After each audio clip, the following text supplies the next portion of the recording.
Friends, ఇప్పుడు నేను ప్రస్తుతం వంట చేస్తున్నా. ఫస్ట్ మనం స్టవ్ వెలిగించుకుందాం.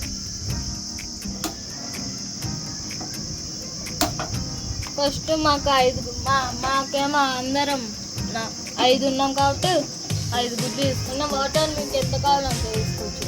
ఇది ఒక 5 minutes ఉడుకొని గుడ్లు ఉడకబెట్టిన ఇంకా మీడియం తీసుకొని వేసుకుందాం. ఇప్పుడు మనం ఎగ్గు ఉడకబెట్టుకున్నాం కదా, దీన్ని తొక్కతో సన్నీలో తీద్దాం. మంచిగా మెల్లగా తీయాలి. మీకు ఎట్లా తీసుకుంటారైతే తీసుకోవచ్చు. ఇప్పుడు ఫస్ట్ మనం గుడ్లన్నీ ఉడికించుకొని ఉప్పు వేసుకొని పొట్టు తీసేస్తున్నాం కదా. ఇప్పుడు ఈ గుడ్లు పొట్టు తీసి మనం ఒక పక్కన పెట్టుకున్నాం. ఇప్పుడు మనకు ఏమేమి కావాలంటే ఫ్రైలోకి వస్తాం. ఎగ్ ఫ్రైకి ఇప్పుడు ఏమేమి కావాలి ఇంగ్రీడియంట్స్ నేను చెప్తా. ఫస్ట్ ఎల్లుల్లిపాయ, కరివేపాకు, ఉల్లిపాయలు, ఇంకా ఉప్పు, కారం, పసుపు. ఇప్పుడు మనం స్టవ్ వెలిగించుకున్నాం. ఇప్పుడు కొద్దిగా నూనె పోసేసుకుందాం.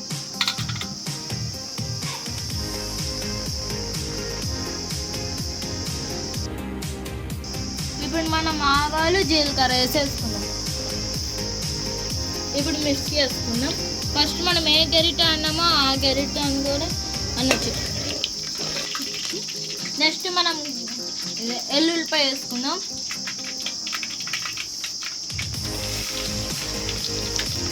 వేసేసుకుందాం. ఇది కొంచెం బాగా ఒక 5 minutes 2 minutes అట్లా వేసుకుని ఉల్లిపాయలు కూడా వేసేస్తాం. ఇప్పుడు కరివేపాకు, ఆనియన్స్ వేసేద్దాం మొత్తం.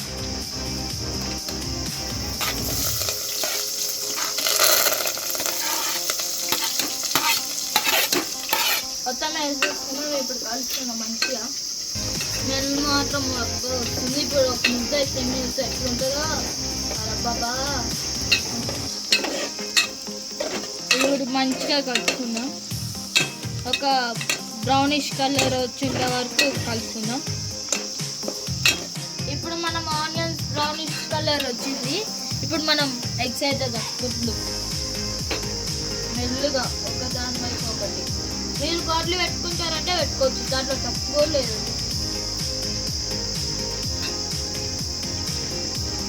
గుడ్లు వేసేసాం. ఇప్పుడు కారం పొడి, పసుపు అవన్నీ వేసేస్తున్నాం. మనం గరం మసాలా లేకపోతే లాస్ట్కి ధనియాల పొడి వేసుకుని ఇప్పుడు మనకి ఏమేమి కావాలంటే కారం 1 చెంచా, 1/2 చెంచా ఏమో పసుపు, ఉప్పు 1 చెంచా. ఇప్పుడు అవన్నీ వేసేసుకుంటాం.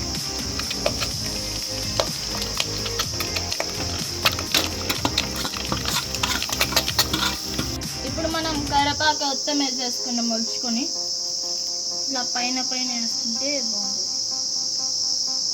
ఇప్పుడు మాకు గరం మసాలా లేకపోతే మేము ధనియాల పొడి వేసుకుంటాం. గుడ్లు మీద వేసుకొని ఇంకా టేస్ట్ వస్తుంది. ఇప్పుడు మనం ఎగ్ ఫ్రై అయిపోయింది. ఇప్పుడు అయిపోతే మీకు పుదీనా కావాలంటే వేసుకోవచ్చు. దయచేసి లైక్ చేయండి, షేర్ చేయండి, సబ్స్క్రైబ్ చేయండి. విద్యారామ్ పక్కన ఉన్న బెల్ కూడా కొట్టండి.